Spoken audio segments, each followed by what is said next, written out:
Buenos días a todos nuevamente. Hermosa la alabanza. Y una de las cosas que me di cuenta hoy, cuando uno ve a Cristo más glorioso y más hermoso, cuando uno se ve más pecador. Cuando uno reconoce lo pecador que es uno, ve a Cristo más glorioso. ¿Mm? Ve a Cristo, esa persona tan maravillosa que me salvó a mí, un miserable pecador. Hermanos, les invito a que abramos la Biblia en Marcos capítulo 8. Vamos a estar considerando los versículos 27 al 38. Los que tienen Biblia, compartan con aquellos que no tienen Biblia. Marcos capítulo 8.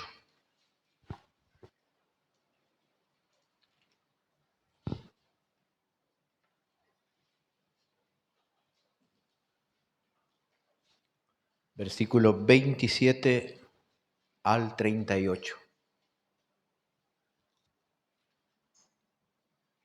En esta mañana vamos a contestar a tres preguntas. ¿Quién es Jesús? ¿A qué vino Jesús? ¿Y qué demanda Jesús de nosotros? Dice la palabra del Señor: salieron Jesús y sus discípulos por las aldeas de Cesarea de Filipo, y en el camino preguntó a sus discípulos diciéndoles: ¿quién dicen los hombres que soy yo? Ellos respondieron: unos Juan el Bautista, otros Elías, otro alguno de los profetas. Entonces Jesús les dijo: ¿y vosotros, quién decís que soy yo? Respondiendo Pedro le dijo: tú eres el Cristo. Pero él les mandó que no dijesen esto de él a ninguno.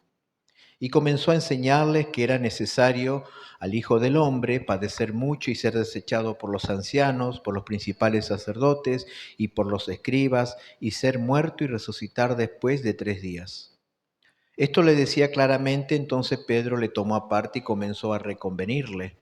Pero él, volviéndose y mirando a los discípulos, reprendió a Pedro diciendo: quítate delante de mí, Satanás, porque no pones las miras en las cosas de Dios, sino en las de los hombres.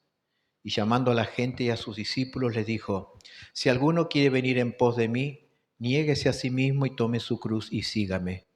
Porque todo el que quiera salvar su vida, la perderá. Y todo el que pierda su vida por causa de mí y del Evangelio, la salvará. Porque ¿qué aprovechará al hombre si ganare todo el mundo y perdiere su alma? ¿O qué recompensa dará el hombre por su alma? Porque el que se avergonzare de mí y de mis palabras en esta generación adúltera y pecadora, el Hijo del Hombre se avergonzará también de él cuando venga en la gloria de su Padre con los santos ángeles. Que Dios bendiga su palabra. Si uno va al contexto del pasaje que hemos leído hoy, vamos a ver en los versículos anteriores, versículos 17, 18 y 21, que vamos a leerlo, del mismo capítulo. Y entendiéndolo, Jesús les dijo: ¿qué discutís? ¿Por qué no tenéis pan? ¿O no entendéis ni comprendéis? ¿Aún tenéis endurecido vuestro corazón? Teniendo ojos no veis, y teniendo oídos no oís, y no recordáis. Versículo 21. Y les dijo: ¿cómo aún no entendéis? En este capítulo 8 podemos ver que los discípulos todavía no entendían algunas verdades espirituales que Jesús ya había enseñado. Por eso le dice: no entienden, no comprendéis, tienen el corazón endurecido. Hermanos, el Señor, podemos ver la paciencia del Señor con estos discípulos.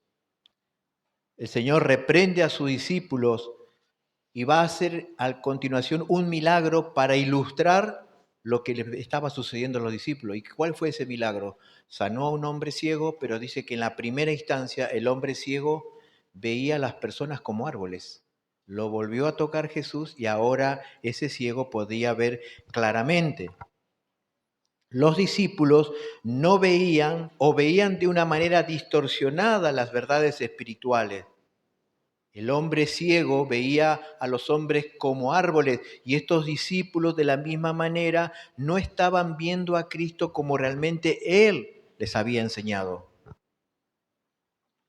Por eso en esta mañana, hermanos, vamos a entrar en un pasaje donde Cristo se va a revelar cómo realmente Él es. Y yo lo dividí en tres encabezados. Primeramente vamos a ver quién es Jesús. ¿Quién es Jesús? Porque el Señor aquí en los versículos les dice, ¿qué dice la gente de mí? ¿Quién soy yo? Pero es interesante que el Señor hace esta pregunta en Cesarea de Filipo. ¿Y qué tiene que ver este dato con lo que yo voy a decir ahora? Es muy importante. Cesarea de Filipo era una región pagana e idólatra. Su principal dios era el dios Pan.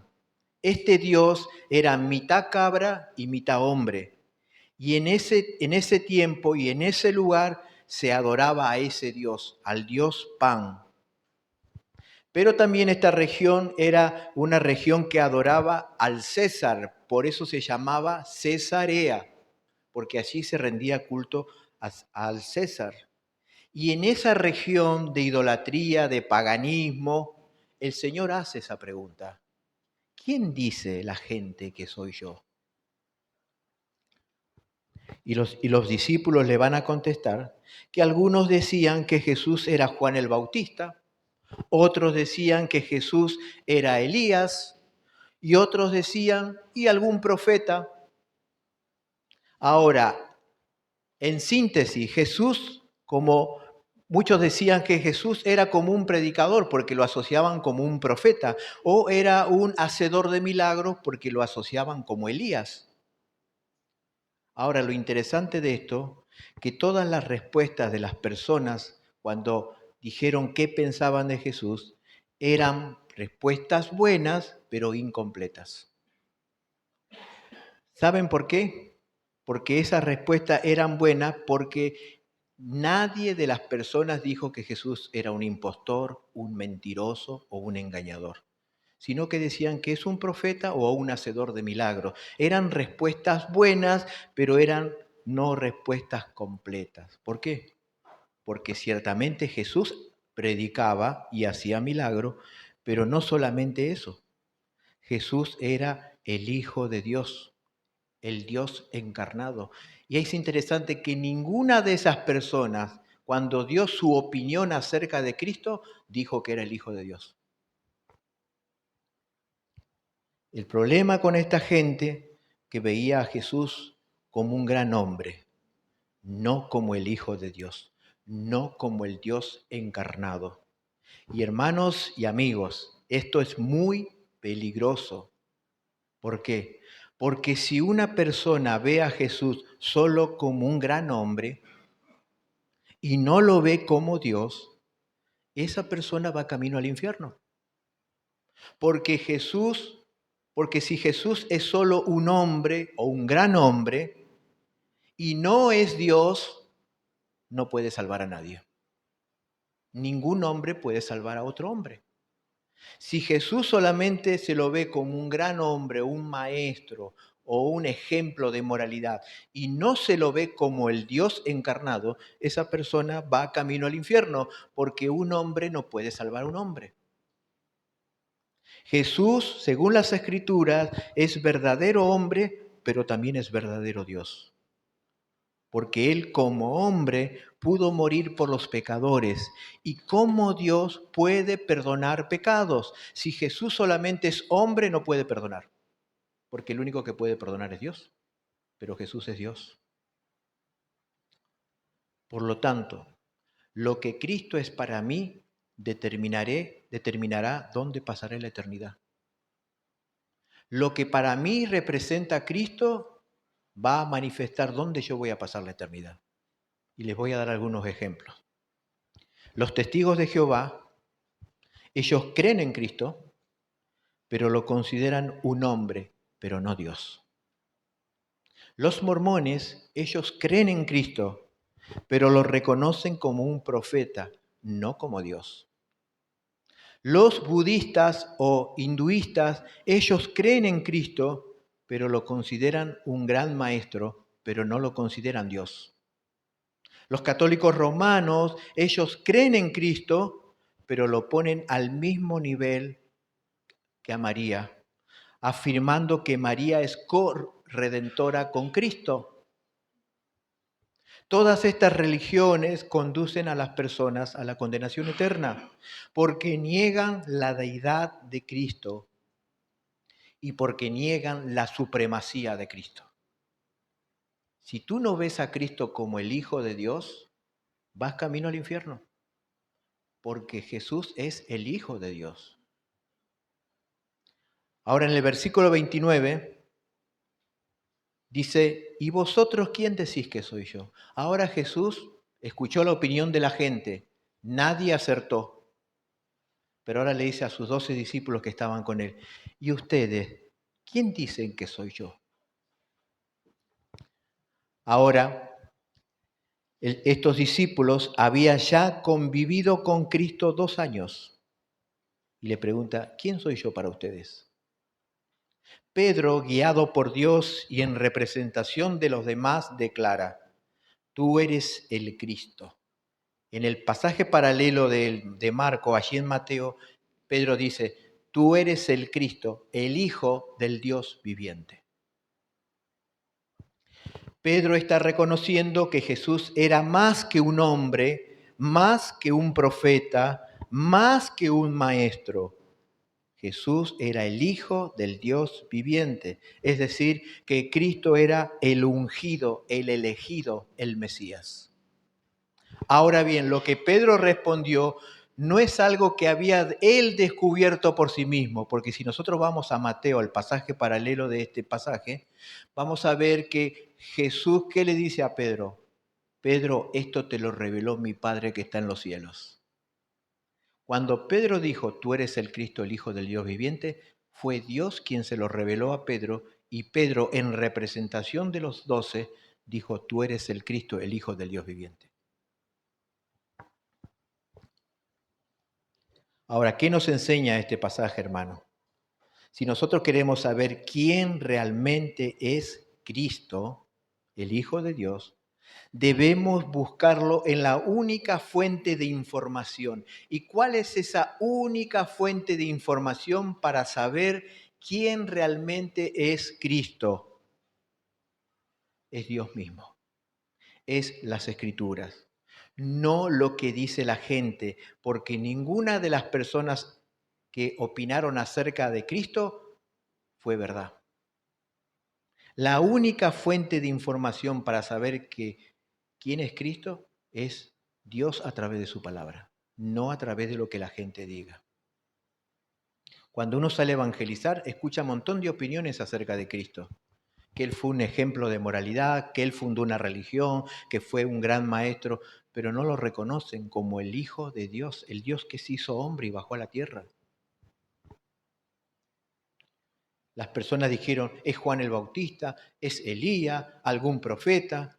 Hermano, lo que Dios revela acerca de Cristo está en las Escrituras, no en lo que la gente opina o dice. También podemos ver que si Dios no revela a Cristo, nunca entenderemos quién es realmente Jesús. Porque Jesús le dijo, bienaventurado eres Pedro, porque esto te lo reveló Cristo. Te lo reveló mi Padre que está en los cielos. Hermanos, la Biblia nos dice que el hombre natural, es decir, el hombre que no es hijo de Dios, no es cristiano, está ciego, está muerto espiritualmente. Él no puede ver a Cristo a menos que Dios se lo revele. Si no, nunca lo va a poder ver. Por lo tanto, si Dios no abre los ojos del pecador y revela a Cristo, esa persona nunca podrá ser salva. Quiero que me acompañen a Lucas 10, 21 y 22. Vamos a ver allí un pasaje muy interesante.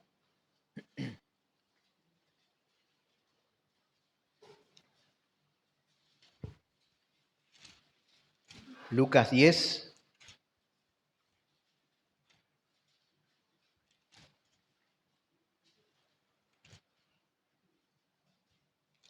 versículo 21 y 22.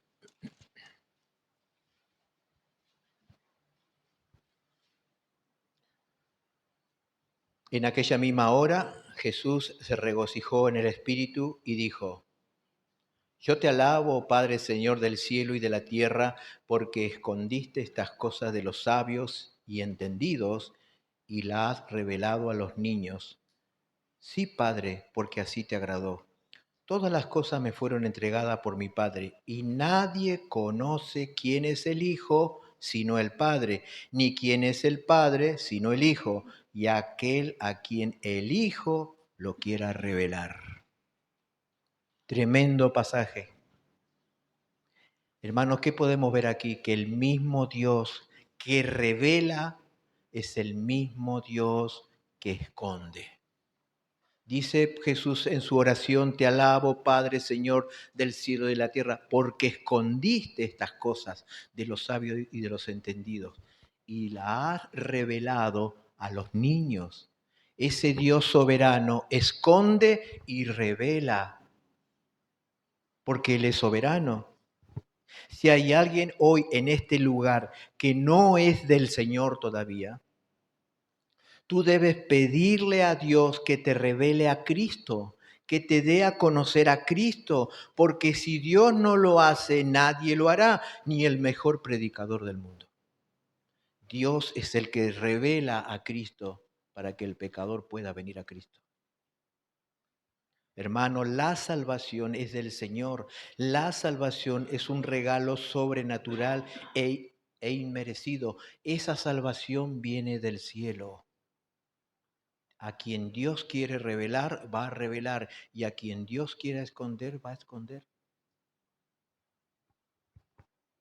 Cuando estudiaba esto, hermanos, pensaba en las millones de personas alrededor del mundo que asisten a las iglesias, pero no ven a Cristo como el Hijo de Dios. No lo ven a Cristo como Hijo de Dios, como el único Señor y Salvador. Estas personas desde los bancos de la iglesia se irán derechos al infierno porque no ven a Cristo como Dios, no lo ven a Cristo como supremo, no lo ven a Cristo como el único medio de salvación.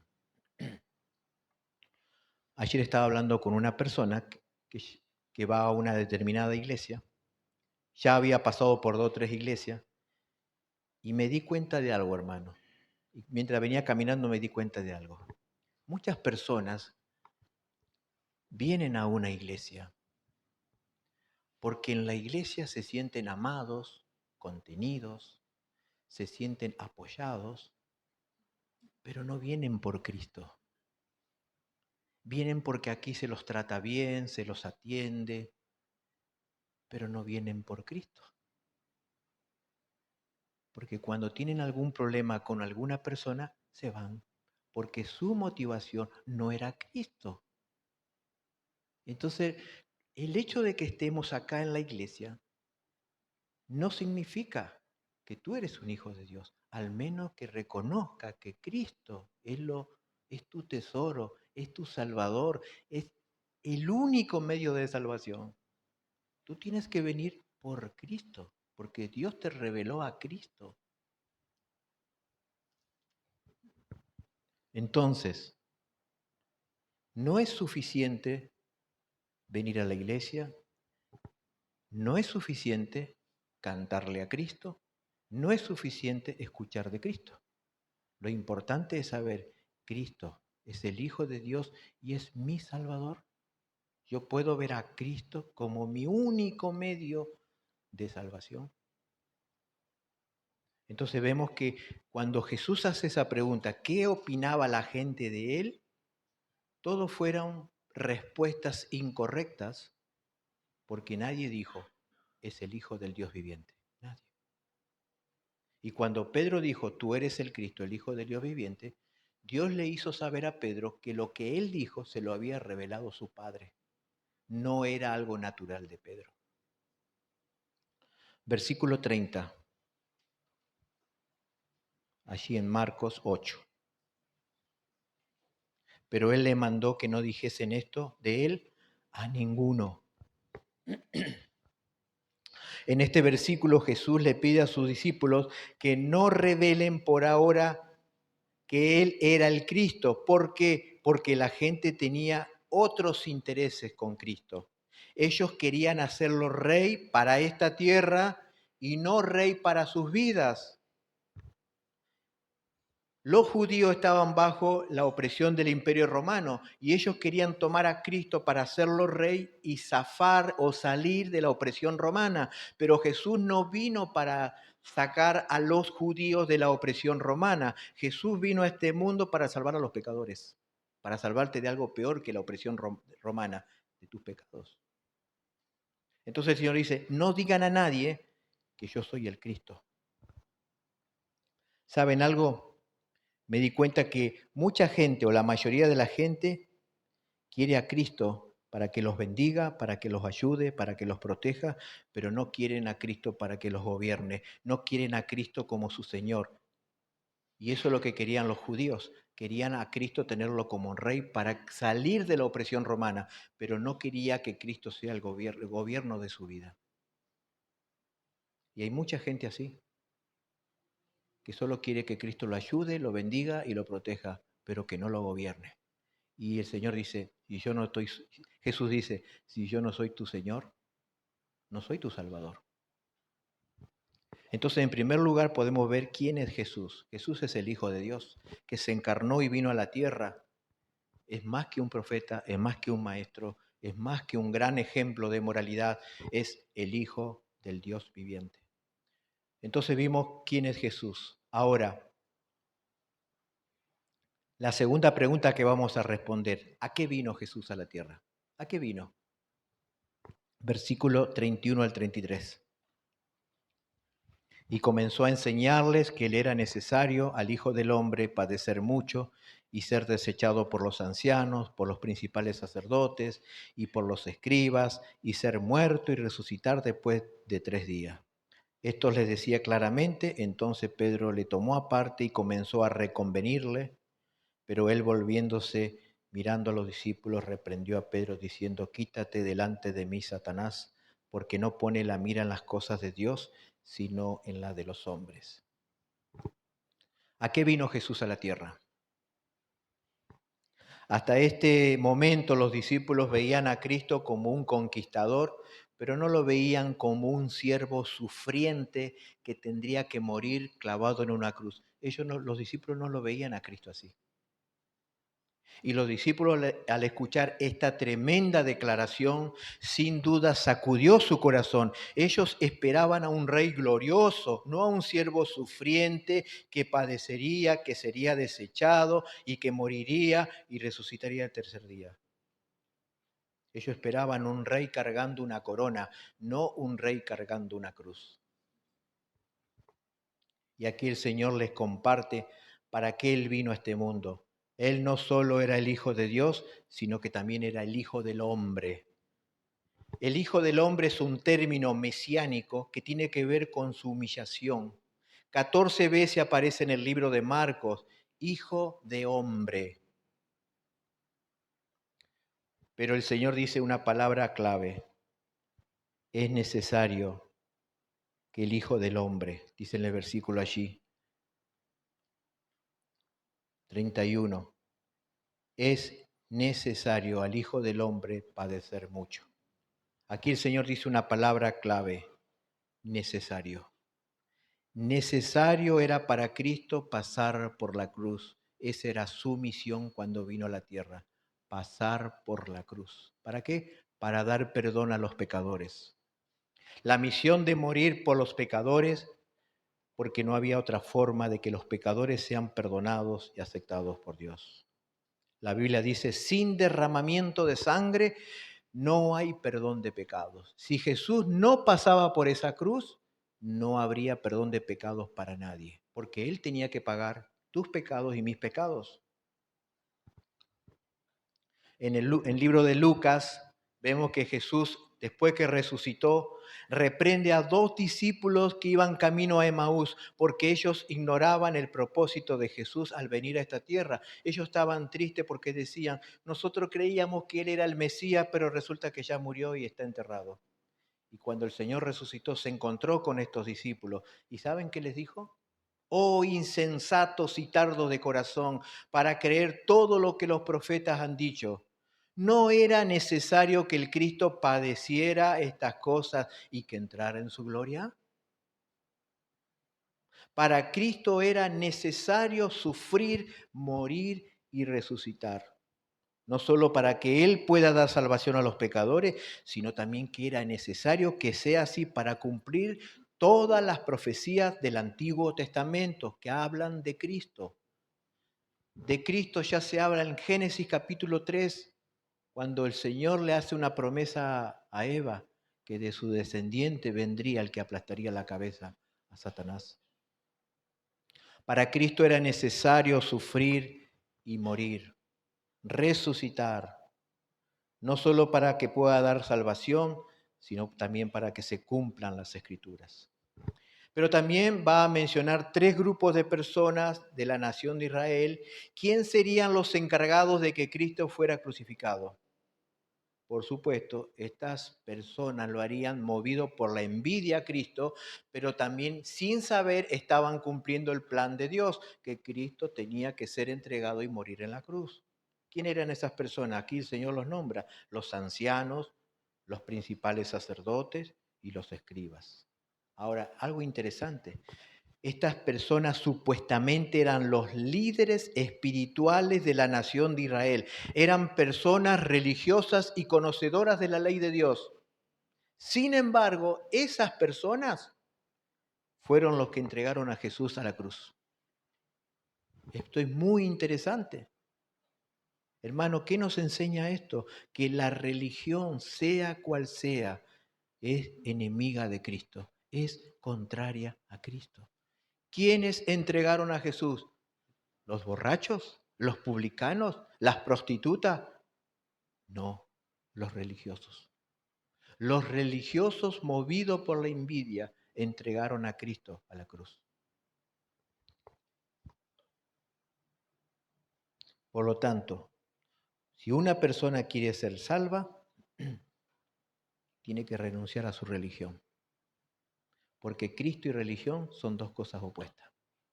Son dos cosas opuestas. Una vez una persona le preguntó al pastor Adrián Roger que si para ser salva ella debía cambiar de religión.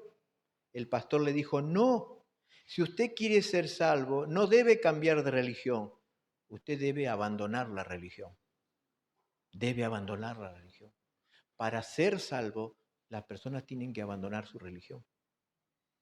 La religión se opone a Cristo, se opone a la gracia de Dios. La religión conduce a las personas al mismo infierno, porque la religión es enemiga de Cristo. La religión es el invento del hombre, es el esfuerzo que hace el hombre para llegar a Dios. El Evangelio es el esfuerzo que hizo Dios para llegar al hombre. Lo triste es que hay muchas personas alrededor del mundo que se jactan de pertenecer a tal religión. Eso nos pasa mucho cuando salimos a evangelizar. Ah, no, yo soy de tal religión. Se jactan de tener una religión, pero estas personas sin darse cuenta se están jactándose de irse al infierno, porque la religión no salva a nadie, porque la religión es contraria a Cristo. Fueron los religiosos que entregaron a Cristo a la cruz. Versículo 32. Esto les decía claramente, entonces Pedro le tomó aparte y comenzó a reconvenirle. Cuando Pedro supo que Jesús tenía que padecer, pasar por la cruz, dice que Pedro lo llamó aparte al Señor.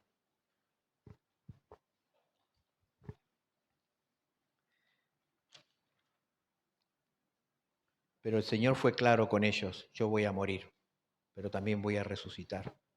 Pero Pedro, como siempre, tomó la iniciativa, lo llevó aparte al Señor y en el pasaje paralelo al de Marcos dice que le dijo, Señor, ten compasión de ti, en ninguna manera esto te acontezca. En el original ese versículo dice que Pedro lo reprendió al Señor. Lo llevó aparte y le dijo, de ninguna manera tú vas a ir a la cruz. De ninguna manera pasarás por la cruz.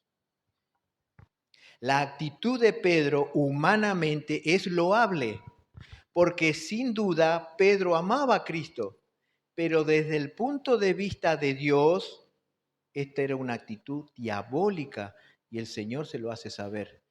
Quítate delante de mí, Satanás. Cuando Pedro le dijo, Señor, no vayas a la cruz, quítate delante de mí, Satanás, porque me eres tropiezo. No pone la mirada en las cosas de arriba, sino de la tierra. ¿Se dieron cuenta algo? Hace unos minutos atrás, Pedro estaba siendo usado por Dios para confesar a Cristo. Pasaron unos minutitos y el diablo lo estaba usando a Pedro. En cuestiones de minutos, el diablo lo estaba usando a Pedro para que le vaya y le diga, Jesús no pase por la cruz. Pero Jesús lo reprendió a Pedro, quítate delante de mí, Satanás. Ahora, hermanos, cuando el Señor reprende a Pedro, llamándole Satanás, Él no quiere decir que Pedro estaba poseído por Satanás, sino más bien que Pedro estaba influenciado por Satanás. La muerte de Jesús era parte del plan soberano de Dios y cualquiera que se opusiera a esto estaría actuando como Satanás. Porque Satanás desde que nació Cristo lo quiso matar. Porque Satanás no quería que Cristo vaya a la cruz para salvar a los pecadores. Hermano, aquí tenemos una enseñanza para nosotros. Cada vez que nosotros nos resistimos a cumplir la voluntad de Dios, nos resistimos a hacer lo que Dios quiere, nosotros estamos siendo influenciados por Satanás. Y el Señor se encargará de reprendernos de diferentes formas. Pedro aquí lo que hizo humanamente era bueno, pero espiritualmente era algo diabólico. En segundo lugar, podemos ver aquí que la voluntad de Pedro estaba en oposición a la voluntad del Señor. Hermanos, si nuestra voluntad en algún momento de nuestra vida está en contra de la voluntad de Dios, ¿quién es el que está equivocado? ¿Dios o yo? Nosotros, hermano. Cuando mi voluntad está en contra de la voluntad de Dios, el que está equivocado soy yo y el que tiene que cambiar soy yo, no Dios. No Dios. Nosotros, hermanos, si hay una oración que nunca debe faltar de nuestros labios es, Señor, que se haga tu voluntad. Señor, líbrame de mi voluntad. Porque a veces, aún en las mejores intenciones, podemos estar actuando en contra del propósito de Dios en nuestra vida. Tu voluntad siempre sea hecha en mi vida y líbrame de la mía. Y en tercer lugar, también podemos ver que Pedro se quedó con la parte más triste del anuncio de Jesús. Jesús les dijo que padecería, moriría y resucitaría. Pero ¿qué pasó? Pedro no se acordó que Jesús resucitaría. Se quedó con la parte triste del mensaje de Jesús, que padecería y moriría. Pero pasó por alto que resucitaría, lo más glorioso. Y muchas veces somos como Pedro, nos enfocamos en el sufrimiento y no en los resultados o bendiciones de ese sufrimiento. Nos olvidamos que para el creyente por cada sufrimiento hay una bendición. ¿Usted sabía eso? Cada sufrimiento que viene en la vida de un cristiano es porque Dios quiere producir en usted y en mí una bendición. Porque el sufrimiento en la vida de un creyente siempre traerá buenos resultados. Dice en el libro de Santiago, hermanos, tened por sumo gozo cuando os halléis en diversas pruebas, sabiendo que la prueba de vuestra fe, y escuche bien esta palabra, produce frutos, resultados, produce paciencia, mas tenga la paciencia su obra completa para que seáis perfectos, maduros, cabales, sin que os falte cosa alguna. Hermanos, ¿por qué debemos tener gozo cuando atravesamos pruebas? ¿Porque estamos sufriendo? No. Porque ese sufrimiento que Dios permitió en mi vida va a traer frutos, resultados, tarde o temprano. Va a traer frutos. Por eso dice, hermanos, tened por sumo gozo cuando estéis en diversas pruebas. No gozo porque estoy sufriendo, no, gozo porque ese sufrimiento va a traer una bendición a mi vida. Hermanos, el sufrimiento y la muerte de Cristo trajo bendición a millones de personas. ¿Se puso a pensar eso? El sufrimiento de Cristo trajo bendición a millones de pecadores que iban camino al infierno, ahora van camino al cielo.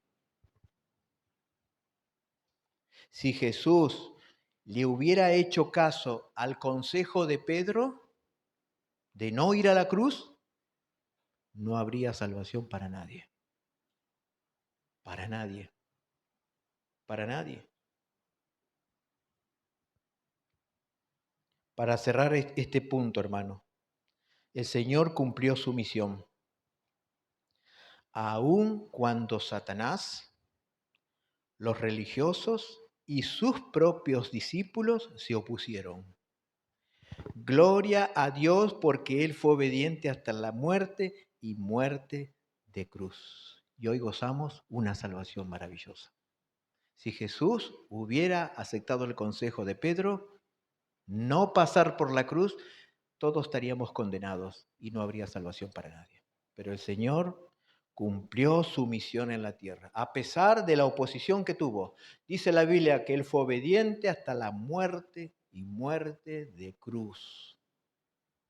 Entonces, ¿quién es Jesús? El Hijo del Dios viviente. ¿A qué vino Jesús a la tierra? A morir por los pecadores. Vino a salvar a una humanidad caída, corrompida por el pecado. Vino para eso, no para fundar una religión, no para mostrarse que es un gran ejemplo de moralidad. Él vino a salvar a los pecadores. Pablo lo dice en 1 Timoteo 1:15. Cristo Jesús vino al mundo para salvar a los pecadores. Y Pablo dice, yo soy el peor de todos. Vino para salvar a los pecadores. ¿Y por qué los vino a salvar? Porque los pecadores están en peligro de ir a la condenación eterna. Entonces, ¿quién es Jesús? ¿A qué vino Jesús? Pero en tercer lugar, ¿qué pide Jesús de nosotros? Versículo 33 al 38.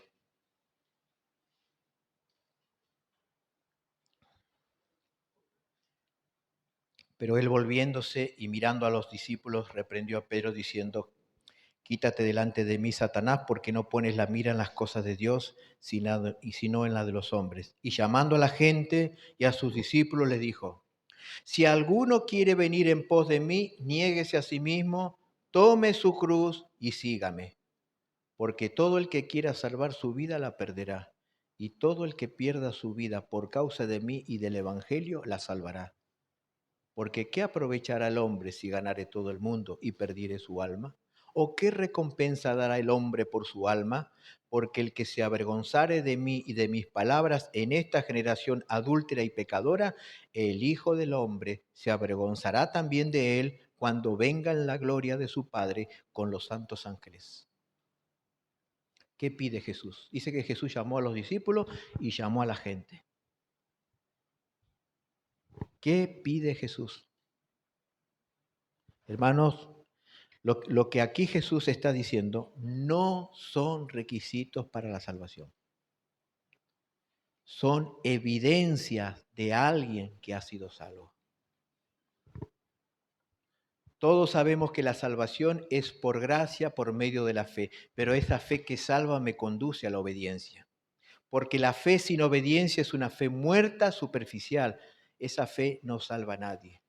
Lo que el Señor va a mostrar aquí es que todo aquel que le confiese como el Cristo, el Hijo de Dios, debe ser su discípulo, es decir, debe ser un seguidor, un aprendiz, debe recorrer el camino que Él recorrió.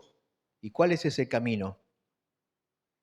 El camino de la humillación, del sufrimiento, de la renuncia. El Señor acá está diciendo que aquellos que verdaderamente confiesan que Jesús es el Hijo de Dios, se van a negar a sí mismos, van a llevar su cruz y le van a seguir. Son las evidencias de alguien que ha confesado a Cristo como su Salvador. Todo verdadero creyente es un discípulo de Cristo, un seguidor incondicional de Cristo, pero si esa persona deja de seguirlo, está demostrando que nunca fue un verdadero cristiano. Jesús dijo, mis ovejas oyen mi voz, yo las conozco y me siguen, y me siguen. La oveja sigue al pastor. Hermanos, es impresionante la cantidad de gente que afirma ser cristiana, pero no siguen al Señor. Y el Señor dice, no, mis ovejas me siguen. Hay muchísima gente que dice ser cristiana, que va para el cielo, pero no se congregan, no oran, no leen la Biblia, no testifican. Esas personas están engañadas. No son ovejas, dice Jesús, son cabras. Usted sabe que la cabra no sigue a la persona que lo cuida. El que la cuida la tiene que arriar. Y aquí el Señor va a dar tres evidencias de alguien que es un verdadero seguidor de Él, de alguien que realmente de corazón le dijo a Cristo, tú eres el Cristo, el Hijo del Dios viviente, tú eres mi Señor y Salvador. ¿Cuáles son esas evidencias? En primer lugar, es alguien que se somete a Cristo. Jesús dice, niéguese a sí mismo. Niéguese a sí mismo. Negarse a sí mismo es rendir mi voluntad a la voluntad de Él. Es alguien que se somete voluntariamente al gobierno de Dios. Es alguien que muere a sí mismo. Él ya no vive para sí mismo, sino para complacer a su Señor. Un cristiano verdadero es muy parecido a un esclavo. El esclavo en esa época no tenía voluntad. Él se sometía a la voluntad de su amo. La diferencia que ese esclavo servía a su amo por obligación. Nosotros lo seguimos por amor. Pablo dijo, ya no vivo yo, mas vive Cristo en mí. Hermanos, ser cristiano es ser un discípulo de Cristo. Es alguien que ha muerto para sí mismo. Y todo lo que hace lo hace por amor a Cristo. ¿Mm? No lo hace para ser salvo, lo hace porque ya soy salvo. Y el Señor ilustra lo que acaba de decir, que es negarse a sí mismo. Versículo 35 al 37. Esto es negarse a sí mismo, hermano. Porque todo el que quiera salvar su vida la perderá, y todo el que pierda su vida por causa de mí y del Evangelio la salvará. Porque ¿qué aprovechará el hombre si ganare todo el mundo y perdiere su alma? ¿O qué recompensa dará el hombre por su alma? Porque el que se avergonzare de mí y de mis palabras en esta generación adúltera y pecadora, el Hijo del Hombre se avergonzará también de él cuando venga en la gloria de su Padre con sus santos ángeles. Todo aquel, hermano, todo aquel que vive para su yo, está diciendo Jesús, toda persona que viva para su yo, para complacerse a sí mismo, se perderá. No solo perderá el propósito de su vida aquí en la tierra, sino que también perderá su alma por toda la eternidad, aun cuando hubiere ganado el mundo, dice Jesús. Alguien que vive para sí mismo se perderá en el infierno. Por eso el Señor dice, mis discípulos se niegan a sí mismos. Jesús usa aquí términos comerciales como ganar, perder, recompensa. Por lo tanto, el que vive para sí habrá hecho el peor negocio de su vida. Pero el que muere a su yo demostrará que es un verdadero creyente, un discípulo de Cristo. En síntesis, si vivimos solo para nosotros, nos perderemos, pero si nos perdemos por amor a Cristo y el Evangelio, nos salvaremos. ¿Cuál es la marca distintiva de un discípulo de Cristo? Muere a sí mismo, ya no hace más su voluntad, hace la voluntad de Cristo. Ya no es más una cabra, ahora es una oveja, sigue al pastor. Un verdadero discípulo ha muerto a su yo, a su egoísmo, y ahora vive para aquel que murió por él. En segundo lugar dice, tome su cruz. Es alguien que sufre por amor a Cristo. Un verdadero discípulo de Cristo sufre por amor a Cristo. Porque el Señor dice, toma su cruz. Tomar su cruz no habla de llevar una cruz colgada en el cuello o sufrir una enfermedad de por vida. No, eso no es llevar la cruz. Tomar la cruz es llevar la burla y el menosprecio del mundo por causa de Cristo y del Evangelio, a tal punto que si es necesario, voy a morir por Cristo. Si es necesario, tendré que morir por Cristo. Hoy, en gran parte del mundo, hay creyentes que están dando su vida por Cristo. En África, en los países árabes, muchos discípulos están dando su vida por Cristo. Un verdadero discípulo de Cristo acepta voluntariamente el dolor, la vergüenza, la persecución debido a su lealtad a Cristo y a su causa. Un verdadero discípulo confesará al Señor y no le negará, aun cuando esto le cueste su vida. Y esto no significa que hay un poder natural en nosotros para enfrentar el sufrimiento sin renunciar a la fe, sino que Dios te da un poder para soportar si el día de mañana a ti o a mí nos toca dar la vida por Cristo. Porque Pablo dice en Filipenses 1:26 que Dios nos ha concedido no solo la fe, sino también la capacidad de sufrir por Él. Un verdadero discípulo tomará su cruz, la cruz que es símbolo de sufrimiento y muerte, y confesará al Señor y no le negará, no lo negará. Y si lo niega, pronto se arrepentirá y llorará amargamente su pecado, como lo hizo Pedro. A un evangelista Moody le preguntaron si él estaba preparado para morir por Cristo. Y el evangelista le dijo, hoy no, pero llegado el momento, Dios me va a dar ese poder para morir por Él. Lo mismo digo yo, hermano. Yo hoy no estoy preparado para morir por el Señor, pero si el Señor permite que yo un día tenga que morir por Él, Él me dará el valor para hacerlo. ¿Por qué? Porque soy un discípulo y Él me ha llamado a seguir su ejemplo. El Señor, si el día de mañana nos toca dar la vida por Cristo, Él te va a dar ese poder en ese día. Entonces, ¿quién es un verdadero discípulo? ¿Quiénes son aquellas personas que realmente han confesado que Jesús es el Hijo de Dios? Es alguien que se niega a sí mismo, es alguien que lleva el sufrimiento, la burla por causa de Cristo y del Evangelio, pero también es alguien que le sigue. Versículo 34. Dice, niéguese a sí mismo, tome su cruz y sígame. Esta palabra seguir implica una obediencia leal al Señor en toda circunstancia y a pesar de las consecuencias por seguirle a Él. Seguir a Cristo es sinónimo de obediencia leal a Cristo, bajo cualquier circunstancia, bajo cualquier situación.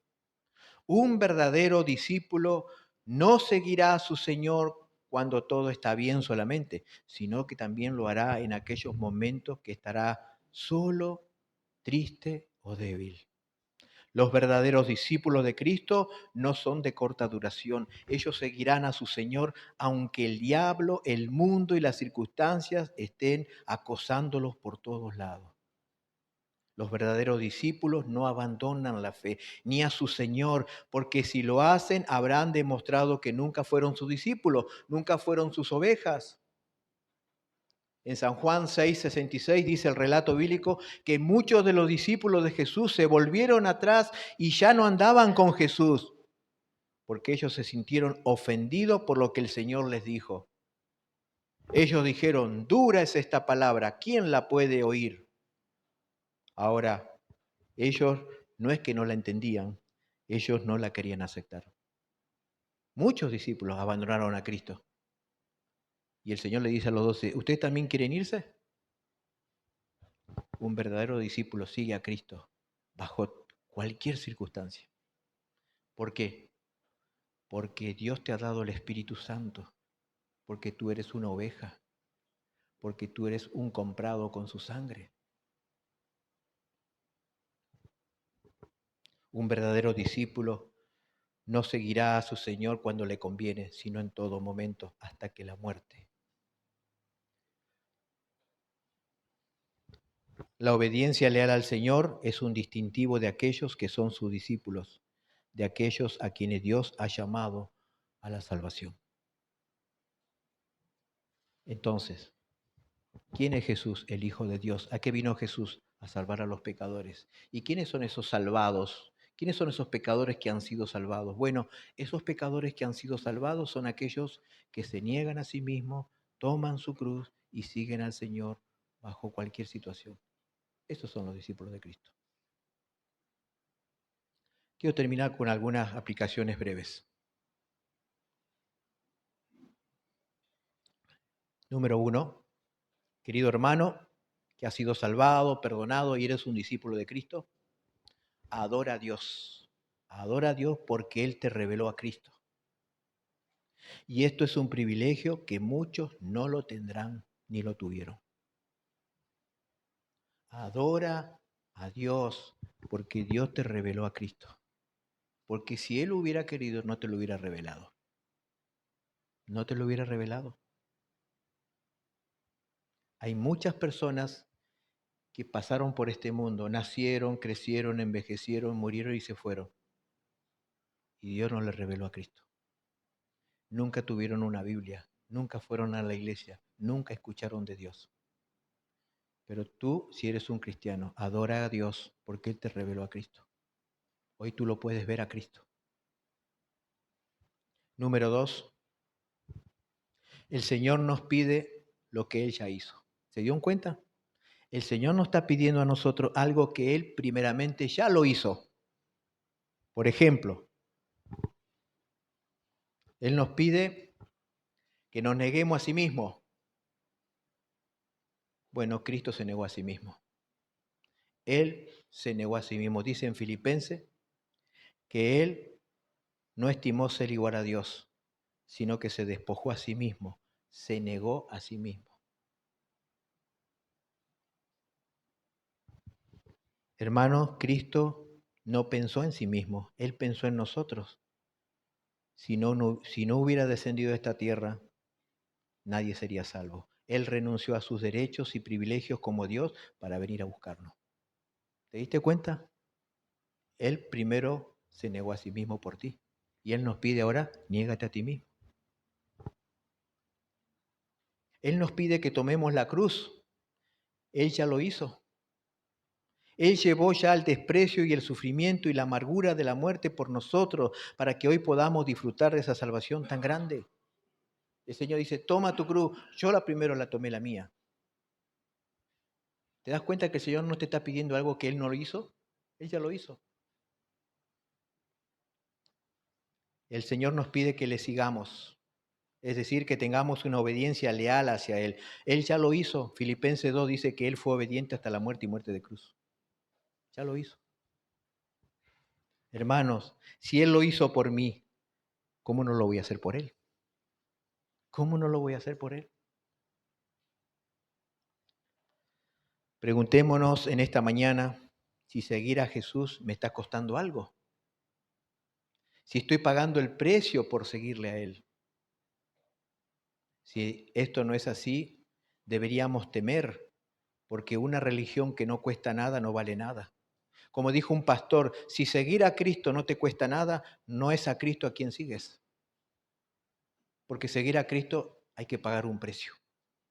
¿Y cuál es ese precio? Negarme a mí mismo, tomar la cruz y seguirle, pase lo que pase.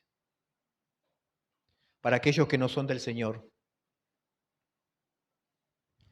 la pregunta es, ¿quién es Jesús para ti? Si Él solo es un maestro, un buen ejemplo de moralidad, tú vas camino al infierno, porque estás reconociendo que Él es solamente un hombre y un hombre no te puede salvar. Pero si hoy reconoces y crees que Cristo es el Hijo de Dios y vino a morir por los pecadores y Él es el único medio de salvación, Él es el único que te puede perdonar y darte vida eterna, tu destino será el cielo. Hoy ven a Cristo en arrepentimiento y pídele a Cristo, pídele al Padre que te revele a Cristo, que te lo muestre a Cristo. Dile en esta mañana, Dios, muéstrame a Cristo. Quiero ver a Cristo. y muéstrame mi condición pecadora. Cuando más pecador te reconozcas, más hermoso será Cristo para ti. Pídele hoy al Padre, a Dios, que te lo revele a Cristo, que te salve, que te dé vida eterna, que tú quieres ser un discípulo de Cristo. Porque de lo contrario, la Biblia dice que vamos camino al infierno. Por eso es muy importante lo que tú pienses de Cristo determinará tu destino. Determinará dónde pasarás la eternidad. Si Jesús es solamente un hombre, vas camino al infierno. Pero si Jesús es el Hijo de Dios, el que murió por los pecadores, el que puede perdonar, dar vida eterna, vas camino al cielo. Nos ponemos de pie para orar.